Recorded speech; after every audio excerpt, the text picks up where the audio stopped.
in ClearCalcs, and we'll also talk about doing a full finite strip method analysis in ClearCalcs. So first, on the theory of the direct strength method. Those of you who are less familiar with cold form steel, if you're familiar with hot rolled steel with traditional AS4100 design, you may be familiar with the idea of a compact or a non-compact or a slender section, depending upon exactly how thick all the components of your section are. In cold form steel, effectively, we have to always assume everything's slender. It's an oversimplification, but effectively, we need to do those slender calculations all the time. Cold form steel is generally much thinner, so we need to acknowledge that. Because of that, we very explicitly separate local, distortional, and global buckling into three separate things that we consider separately. Both bending and compression is relevant for. Again, going back to our AS4100 terminology, global buckling refers to lateral and torsional buckling. And we'll talk a bit more about what local and distortional mean later on. Essentially, they're the three bottom images here. We'll define those a bit clearer later on. The other unique thing with cold form steel is that we have stiffeners that help mitigate buckling. So a stiffener might be as simple as just a little bump in the cross section, such as in the lower right image here.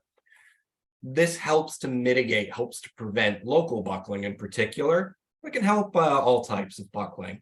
And we make use of these in fancier, more complex sections to be as efficient as possible with our steel. So the old method is the effective width, excuse me, the effective width method. Now I am going to oversimplify in explaining this, but at its most basic, the effective width method accounts for buckling by pretending that each plate or each flat bit within a cross section is shorter than it really is. So let's say we have this C section on the right that we're putting in bending. We look at just the top plate of it, just the flange at the top. We might see this could buckle. And so the effective width method is going to go through a few equations to say, well, the amount by which that's susceptible to buckling, if we pretend that that flange is only a third of the length, then we're going to effectively account for buckling. This is pretty well researched. You can do this calculation. It is pretty accurate. There's nothing particularly wrong with it, but we have a newer method, and we'll talk about why it's more advantageous. That's the direct strength method. This is so called because we are directly considering the strength and stiffness of the cross-section as a whole. So we're no longer looking at individual plates. We're looking at the whole cross-section as a single unit. Now, in the direct strength method, we're going to consider every half wavelength for buckling susceptibility. That's how we consider all of the components of the cross-section at once. What is a half wavelength? So a half wavelength means, let's say I have this sheet of paper, and if I just simply press on this, it's going to buckle upwards in sort of a single curve. That means we have a half wavelength equal to the length of this paper. That's like 15 centimeters or so. But I could also sort of force it into another buckling behavior in sort of an S shape. This is going to have a half wavelength of paper length divided by 2, like 7-ish centimeters. Or I could even force it into more of an M shape, the third of the half wavelength. We're going to go through lots of half wavelengths in the finite strip method analysis and look for every susceptibility to buckling, and then look on that for every possible type of buckling, for local, distortional, and global, all part of one analysis. So why would we switch from the effective width method to the direct strength method? There are a few advantages to DSM. it's more flexible. So if you've ever tried to use the effective width method with a complex section that has lots of stiffeners, or maybe something like a whisper wall section or a quiet stud, some of the proprietary sections produced by various manufacturers in Australia, it's a pain in the butt to use the effective width method, because you have to analyze every single flat plate independently and individually. So the more complex your section is, the more work you have in the effective width method. It all has to be done manually. But in the direct strength method, because we're looking at the cross section as a whole, it doesn't matter how complex your section is. No matter how complex it is, it's going to be the same amount of work for you. Still just going to throw that cross section at an analysis program to do a finite strip analysis, and it's going to do all the work for you. It's more accurate. So you're not going to see a night and day difference between the two methods. You will get similar results, but you can get up to about a 10% increase in capacity if you use the direct strength method, because it is a little more accurate. So we have slightly effectively lower safety factors on it because we don't need them.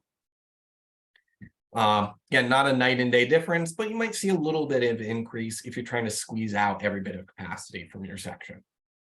It's also easier calculations for you. Most of the maths of the direct strength method are done in the finite strip analysis, which are done in a software program. You don't need to go through many equations at all by yourself.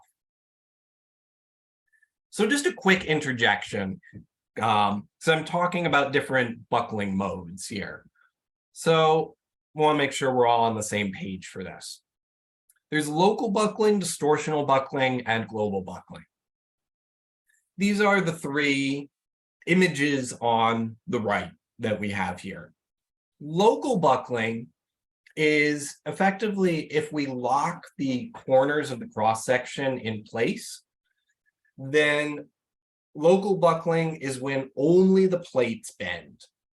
So you can see in this upper right image, all four corners of this C-section are in the same place in the distorted section as in the original undeformed section. It's just the flange and web that are bending. Usually this occurs at a half wavelength of 100 to 250 millimeters. It's the first smallest wavelength of buckling. And you can think of that would make sense because this only occurs between the corners. So it's a smaller distance over which this buckling occurs. Distortional buckling is where not all of the corners move together, but some of the corners do move. So in this middle image example, you can see that 3 of the corners are staying in the same place, both bottom corners and the top left corner. It's just the upper right corner here where the whole flange is bending downwards. So that upper right corner is totally deformed. That's distortional buckling. And that occurs at a slightly longer half wavelength, typically on the order of 400 to 800 millimeters. And then global buckling is, again, what you're probably more familiar with from other materials as well. That's where the whole cross-section rotates or translates as a single unit. This will typically start occurring at a half wavelength greater than about 1.5 meters or so. But these are just approximate half wavelengths. We determine this through our finite strip analysis.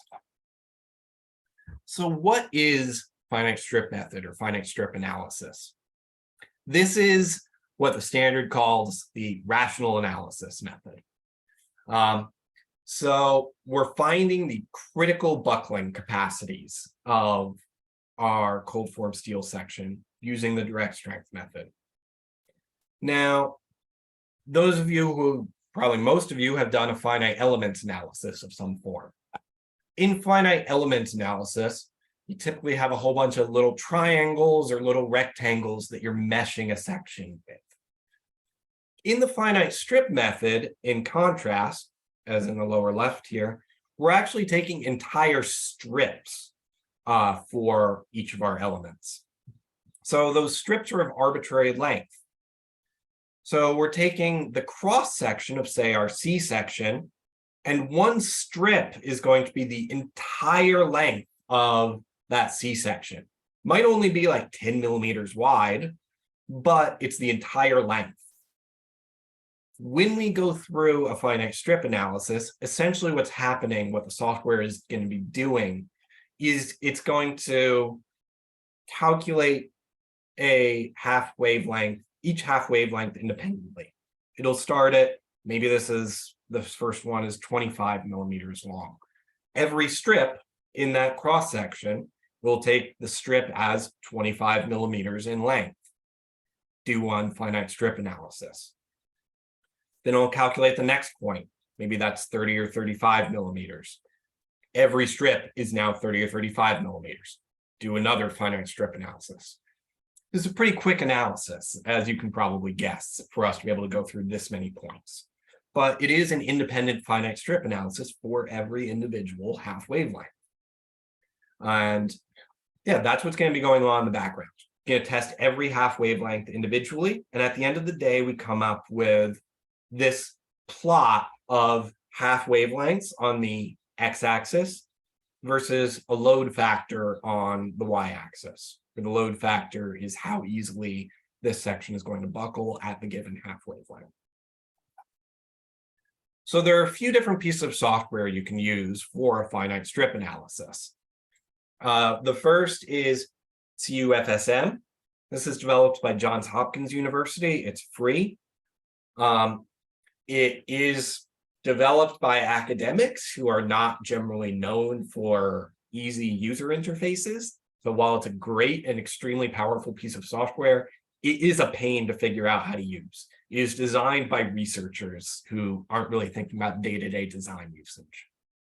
So what we've done in ClearCalcs is I've ported that to Python. We make use of it in a backend with a bunch of automations in ClearCalcs. We'll talk about those, what we're doing in ClearCalcs to make this as easy as possible to use. Another option is ThinWall, and that's developed domestically here in Australia by the University of Sydney. That's a paid piece of software. It does have an easier user interface. It's still not necessarily the most straightforward thing in the world. It leaves a lot up to you to figure out still, but it is better than CUFSM for a user interface. You would hope so, because it does cost money. So those are your two main options, CUFSM or ThinWall, or porting of CUFSM. The end result of the finite strip analysis is what's called a signature curve. And that I showed another example of before. Don't worry about reading all of the text on this slide, but we'll distribute this afterwards and you can take a look at some of this as well. But essentially, we are most interested in the local minima on this plot. So you can see on this plot, there are a couple of U shapes here with two local minima. The first one, typically you'll get two. The first one is going to be your local buckling. So you'll be able to actually plot what the distorted shape is and confirm this for yourself. This is local buckling, but you will, yeah, this will be your local buckling limit. The second one will be your distortional buckling limit. And then to find your global buckling limit, you just look at the unbraced length of your section. So whatever that is, this is the one that you just look up arbitrarily. So maybe our unbraced length, as in this example, is 2 meters.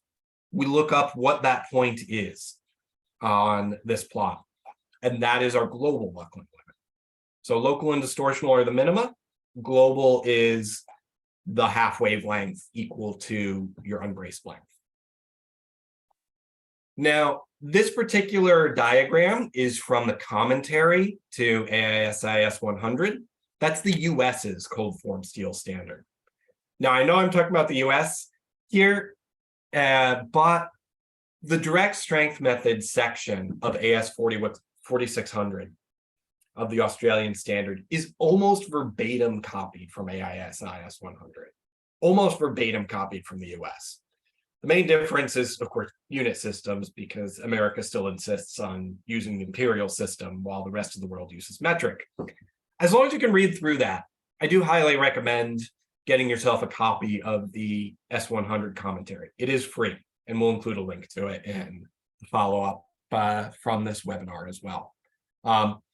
So you may notice that the units on this are actually in imperial. The half wavelength is in inches here, but same principle, works exactly the same way.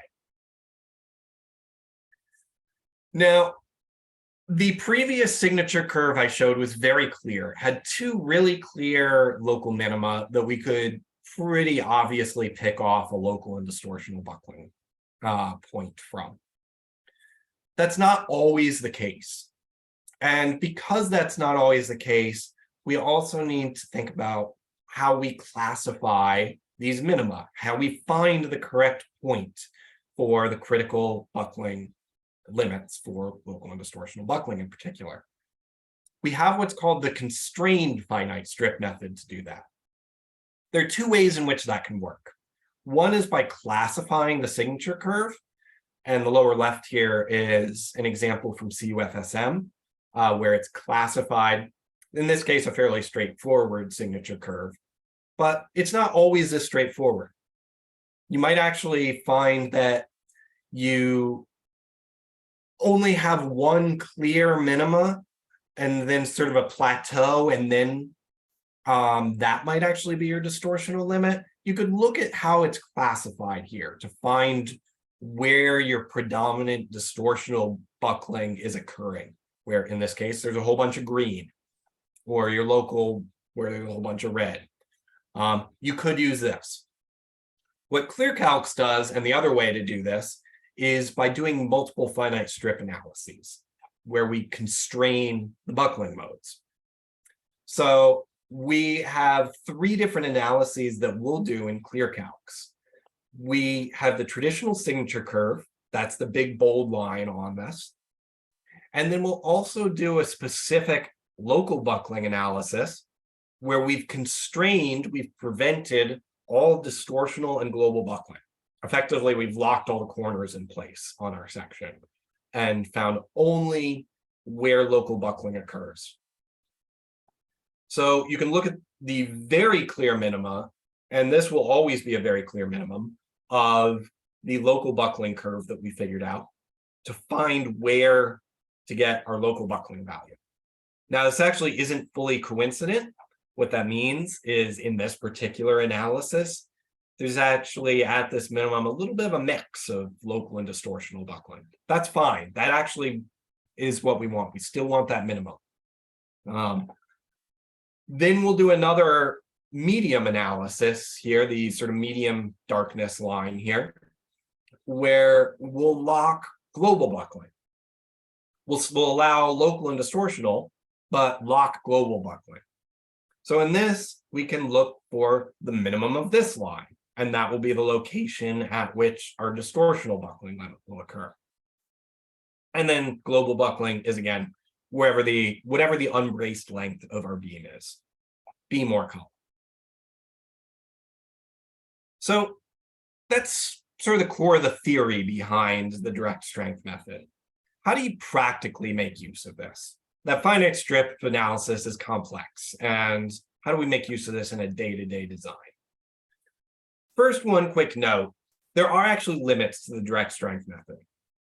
It's going to be applicable to virtually every commercial section available, and most sections that you might custom roll form yourself if you have access to your own roll former. But there are limits. If you have really extremely slender sections, if you have a ratio of thickness to plate length of less than 500, less than 1 in 500, then you can't use a direct strength method, unfortunately. These are pretty extreme limits, but they are applicable. If somehow you're able to get a hold of steel greater than 655 megapascals, that is not going to be allowed in the direct strength method. It's because the research hasn't caught up with that yet. You should still check this, but it's basically anything you can encounter will be applicable. Now, let's pretend we have already come up with our critical buckling limits.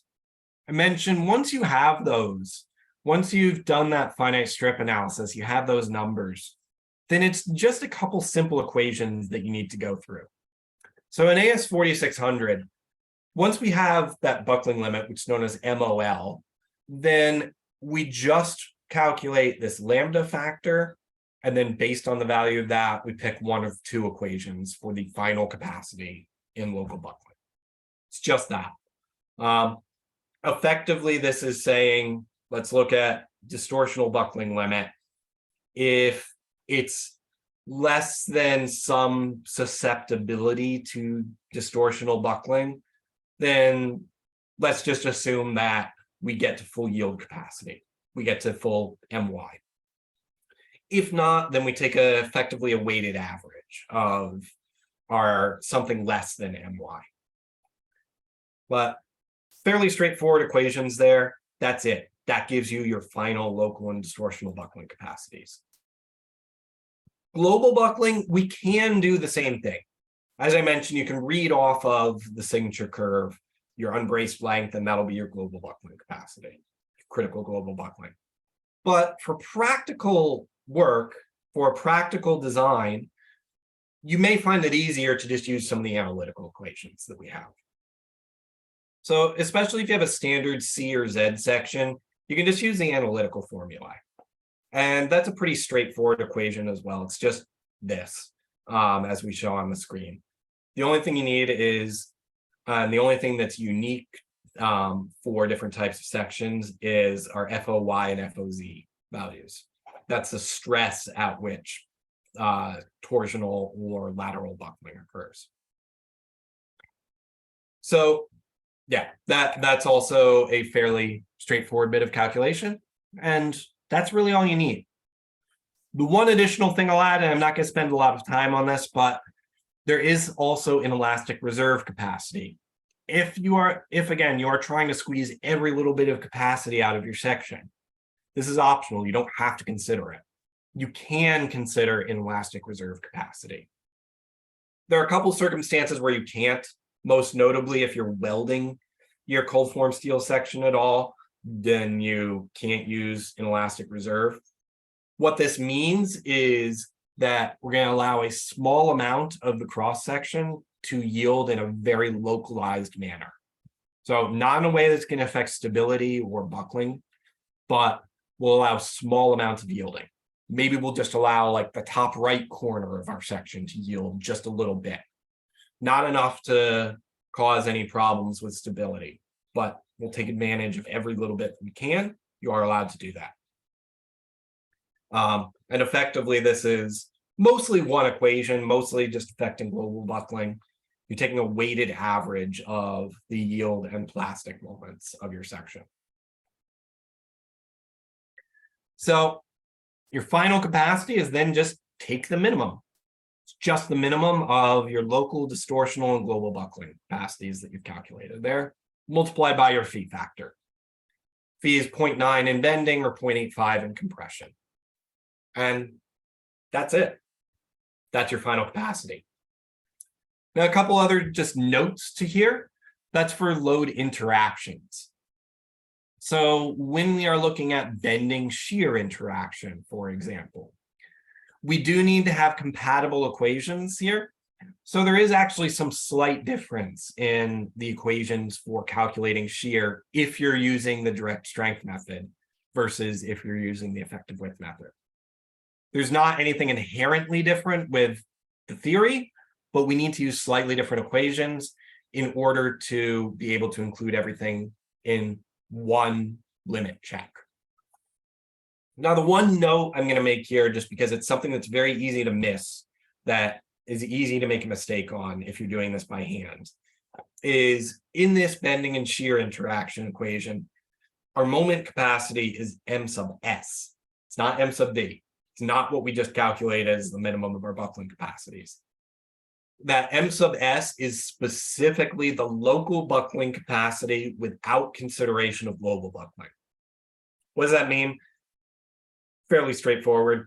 It means that for calculating that lambda value, instead of the square root of MBE, of the global buckling capacity, divided by local critical buckling, it's the square root of MY, yield moment, divided by critical local buckling.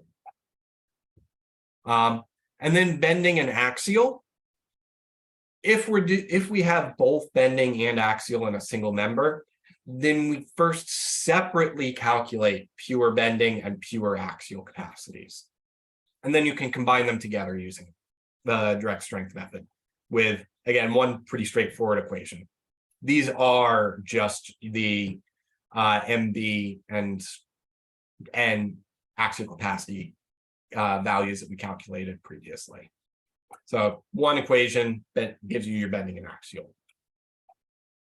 And then just one final note as well. Deflections are also more accurate if you make use of the direct strength method. Why? It's because even if you are staying within purely elastic loads, even if nothing has yielded whatsoever, then still small amounts of buckling will occur and will actually reduce the effective stiffness of your section. So we can't actually use a gross second moment of area in cold form steel to determine deflections. We have to use an effective second moment of area. Now, if you're using values from manufacturers, you can use those. Those are going to be conservative. Those are going to be assuming the absolute maximum possible service moments on a section. But we can be more accurate. We can make use of our direct strength method moment capacities with this equation shown on the screen. That's where M is the maximum service moment demand, and M sub N is the direct strength method capacity, except replacing any instance of our yield moment with the actual service moment.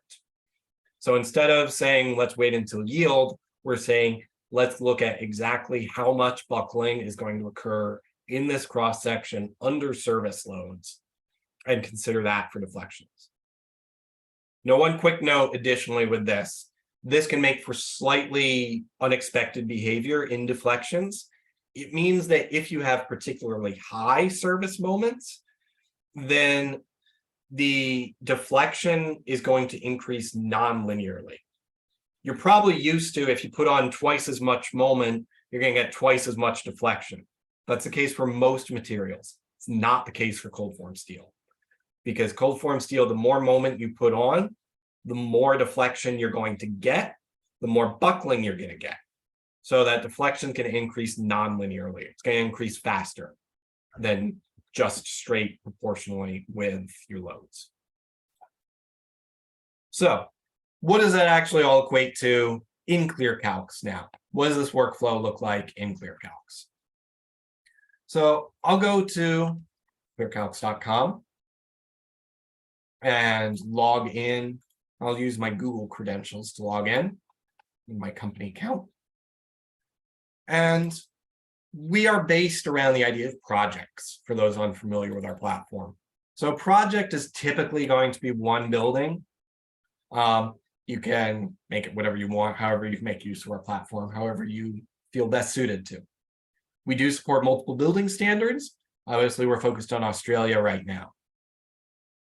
If I'm just doing a straightforward cold form steel member design, if I want to just design, say, a floor joist, and click on cold form steel beam, select floor joist, and this is going to be a quite quick calculation that we can do.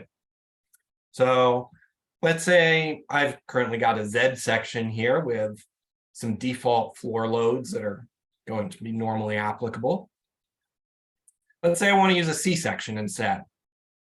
I can select C section types, and this is going to very quickly solve for all of the C sections we have and which do and do not work. Now, this particular section, by default, we don't have very heavy loads on. So it's only these smallest 75 millimeter height C sections that don't work. But I could quickly find whatever's going to be most efficient using that member selector. This is very quick because when we do our global buckling calculation, I can expand this section. I could even show every detailed step of it. And we are using those analytical equations. We're calculating FOY, FOZ, and using the actual analytical equations to calculate out what our global buckling capacity is. Now, additional note here, we just recently added an integration with Standards Australia. So if I click on this reference to, say, equation 72221, that's going to straight open up a little thing on the sidebar showing me this is the equation used for that. I could click on another equation, and it's going to show me exactly what equation from the standard itself that you are making use of in your calculation. You can then go through the rest of our calculations and find all the references for this. You can see exactly what we're doing at every step of the way. Let's say I want to look at what the final member capacity is. That's going to open up a clause for saying, well, M sub B in words is the minimum of MBE, MBL, and MBD, local, global, and distortional. You can also click through some of the cross references in here. So these are, let's look at the local buckling. Click on 7223 there. That's going to open up my local buckling section. And I can see that entire clause from ASNZS 4600 and see exactly the contents of that. This is linked with the most recent version of the standard itself. Now, these are the straightforward C and Z sections. We also do have some of the more complex sections in here. I mentioned quiet studs or whisper walls are some of the more unique ones. Let's open up a quiet stud. So this is a very unique section. It is not a standard C or Z. We can't just use those analytical equations. That means this calculator is going to take an extra couple seconds to calculate. Why? Because if we scroll down to that global buckling section, you'll see a rough version of a signature curve. We are doing a full finite strip analysis in this calculator itself. And all we're looking up from this is the global buckling capacities. We've already determined local and distortional. Those don't change. But we're finding the global buckling capacities and looking those up from the signature curve and using those exact values in our calculation in this calculator. So those do take a couple extra seconds to calculate, but still going to happen basically behind the scenes pretty instantaneously for you. So that's how you do a design. What about if you actually want to make use of the finite strip method within ClearCalcs? We have this custom thin-walled section properties calculator. If I open this up, this is essentially a front end to HiCUFSM, to that program developed by Johns Hopkins University. This is going to do a full signature curve and constrained finite strip method analysis for you. And you can put in any cross-section that you like here. Could be a C section, could be a Z section, could be something totally arbitrary. You can enter in whatever you want here, and we will do an analysis based on it. We'll also automatically find your critical buckling parameters. So those MOL and MOD and MO values. We're going to automatically find those. Those are shown for you in this table.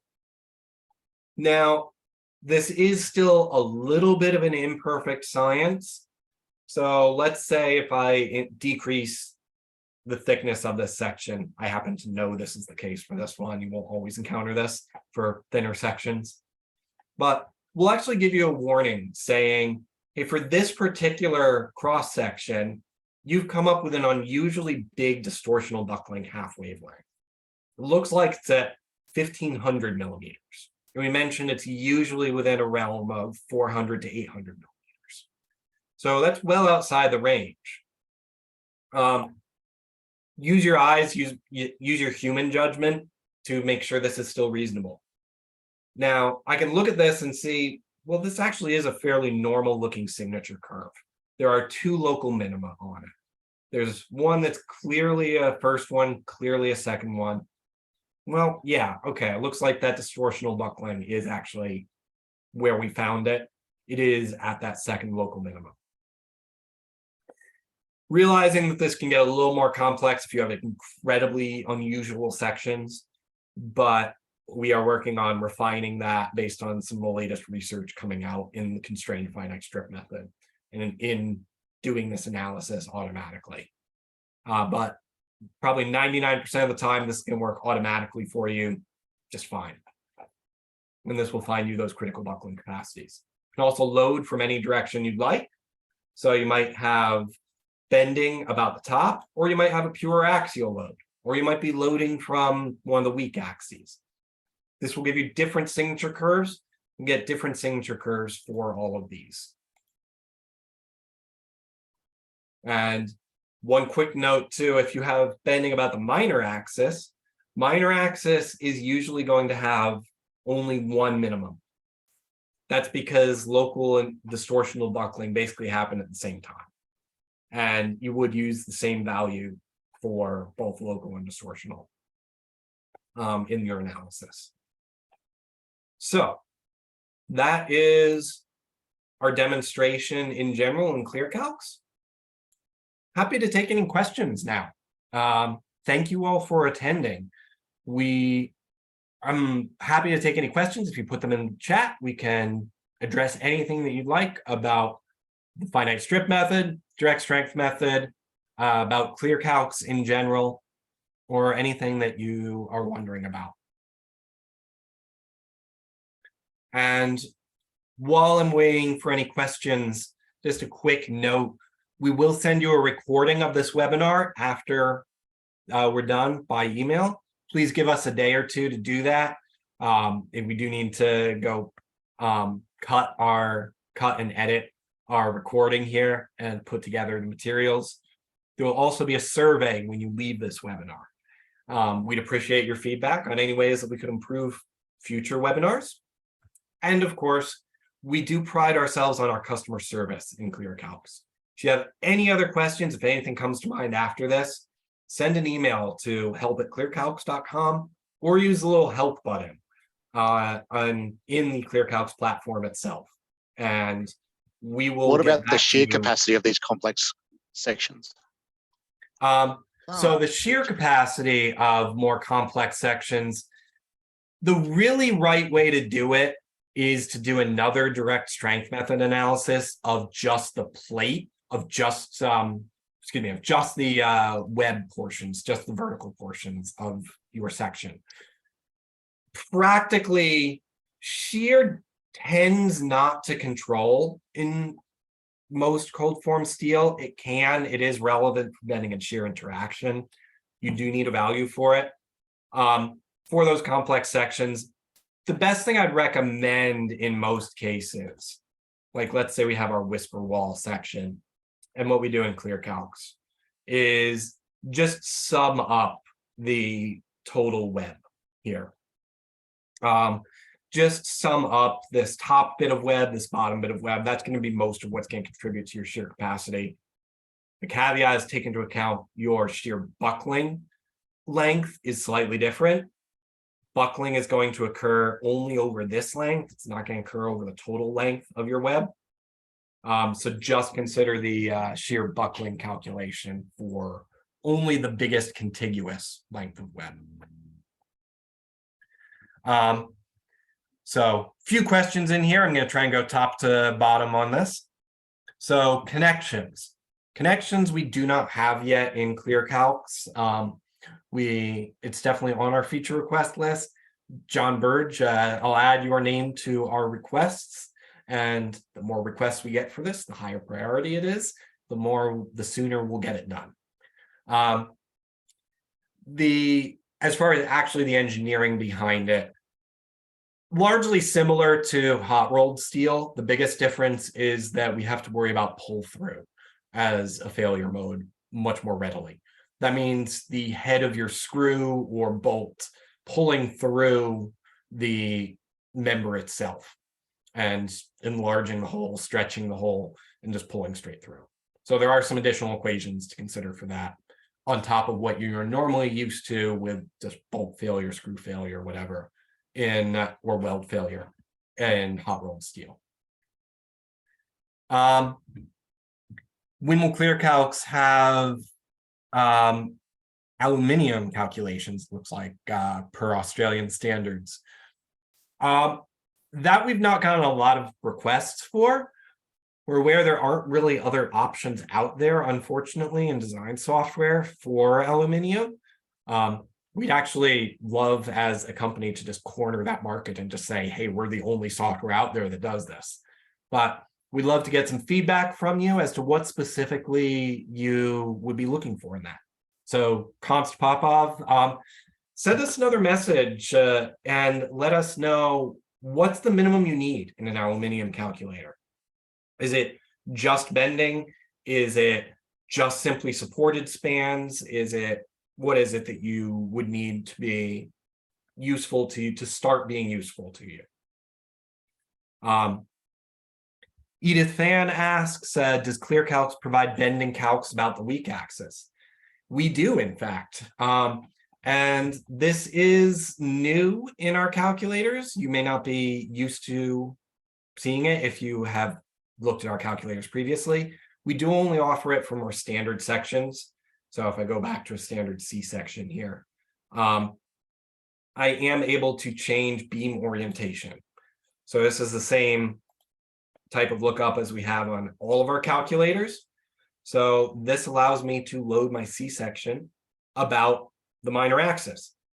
You can also more simply get to this if I create instead a wind beam preset on my cold form steel beam.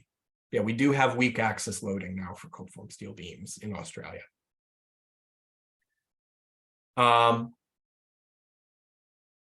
Aaron asks about, can you please cover again the constraints of the finite strip method? So the finite strip method, I assume you're referring to the overall direct strength method limits. These will very rarely govern. It's important to know they exist, but they're very rarely going to govern. They are only for very, very extreme sections. If somehow you're able to find a steel greater than 655 megapascals, those aren't really commercially available outside of the aerospace industry. But won't be applicable for that. Won't be applicable for some pretty extreme limits on the slenderness of sections. So where like your plate width is greater than 500 times your thickness. You have to be really extreme to hit that. And technically direct strength method would still be, or the finite strip analysis would still be applicable, but the reason we say there are limits there is because we haven't validated the phi factors to slenderness is greater than these limits. We haven't looked at actually how reflective of reality is this. So you'd have to put on some higher phi factors if you exceed these limits. John Diamampo asks, when we utilize the inelastic capacity of the beam, do we need to modify the effective moment of inertia to incorporate the effects of inelastic response of the section? No, you do not. So when we are doing that deflection check, we are using the service moment of our section. So at service moments, we're assuming, and it is a pretty safe assumption, that we are not going to hit any inelastic reserve limits. We are assuming that within service limits, we just have no chance of hitting that. So inelastic reserve capacity has no effect on the second moment of area on deflections. BJ Ponta, and I apologize if I'm butchering anyone's name here, but trying to just address individuals here. Is the half wavelength the length between points of restraint in the member? Basically, yes. The only caveat I'd give there is that there are different types of restraints that you can have. So you might be only restraining lateral or torsional. You do have some extra considerations you need to make if you are only restraining a mode that isn't what actually occurs. Now you can look at the actual deformed shape, and you can do this in both CUFSM and thin wall to see what is the global mode that's occurring at the half wavelength of your type of restraint. If it's only torsional, for example, then maybe I need that torsional restraint. Maybe that's the thing that's going to be relevant for that. When you're practically taking this into account, I suggest just using the biggest length between points of restraint that you have. It is more complex to individually consider the lateral and the torsional restraints. You can, but it is more complex to do so. We do try and do that in ClearCalcs. We do have separate inputs, as you can see, for top and bottom flange lateral bracing and for torsional bracing. Other questions in here? Zheng Tang asks, if a signature curve only shows one valley, does it mean both the local and distortional limits are the same value at that valley? It's safe to always assume that that's the case. And I think I mentioned this typically will occur if you are loading in the minor axis. So let me just open that calculator again to talk about that. It is always safe to assume, I have just that one local minimum here. It's always safe to assume that both local and distortion will happen here. If you want to be more specific, you could actually open up and look at what the deformed shape is at this location and see for yourself, is it local or is it distortional? You could look at the curves that we have here. And for our constrained finite strip method, you can see that local buckling is having a minimum at that location as well. That means that local buckling is at least occurring there. If you look at that deformed shape and find that it's only local buckling occurring, then you can ignore distortional buckling, or vice versa. If you find it's only distortional buckling, then you actually can just ignore distortional buckling. You have to be careful about doing that. That would mean that for your final moment capacity, you might be taking only the minimum of local buckling capacity and global buckling capacity. So be careful about that. Make sure that you aren't accidentally excluding a real buckling mode there. But if you are sure that only one or the other occurs there, then yes, you can just completely ignore. But just to summarize, it is always safe to assume that both occur at the same location. Might be a little over conservative. It's not going to be by much. It is always safe to assume that both occur there. And then it looks like final question here, for now at least, is when will ClearCalcs allow portal frame calculations using cold form steel, using doubled CFS sections such as back-to-back or boxed, similar to the beam calc? So thanks for that. That actually is something that would be relatively easy for us to add.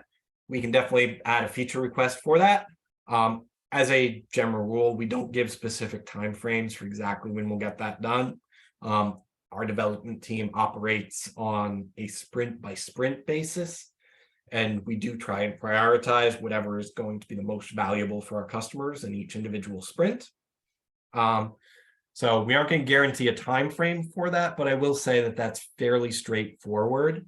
And thank you, Patrick Grandin. Yeah, that's 2 requests then. So that is fairly high priority for us then to get that done. And that would be fairly straightforward for us to do.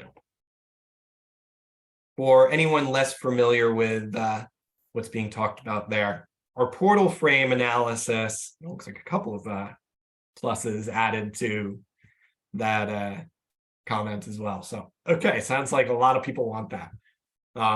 Excellent for us to know. we base most of our work on what our customers tell us they need. So if you tell us you need these things, we will prioritize getting them done. So in our portal frame analysis calculator, you can currently select cold form steel, can currently make use of cold form steel sections in this. As Jacqueline pointed out, you can't currently double these members, which is fairly common in a portal frame section. In this calculator, we allow you to select any type of portal frame and design using that, and set whatever sections you'd like here. This calculator does not do design, it only does analysis, but you can design a cold form steel member using our design only calculator and linking it to the analysis calculator, to that portal frame analysis.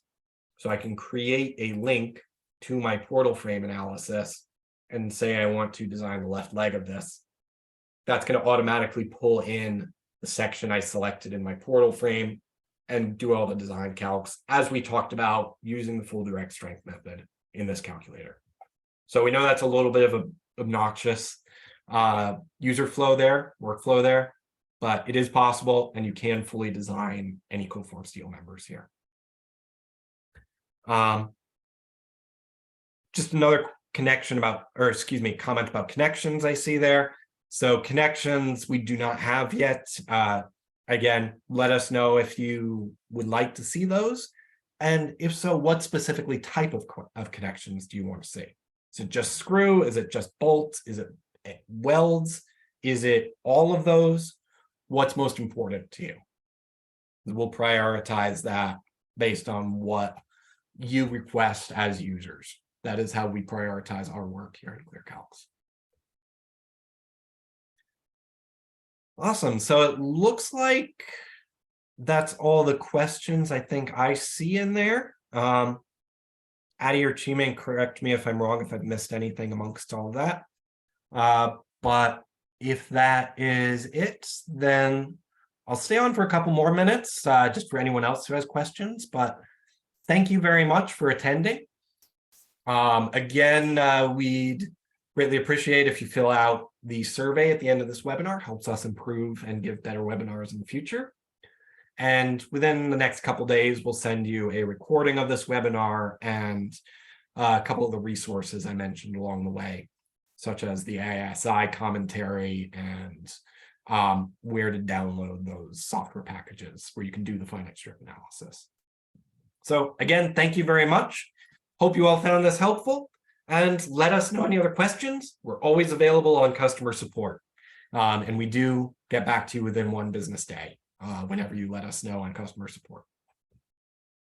Thank you very much. Thanks, everyone. Thanks, Brooks. And we'll make sure we get these requests noted with our team from this webinar.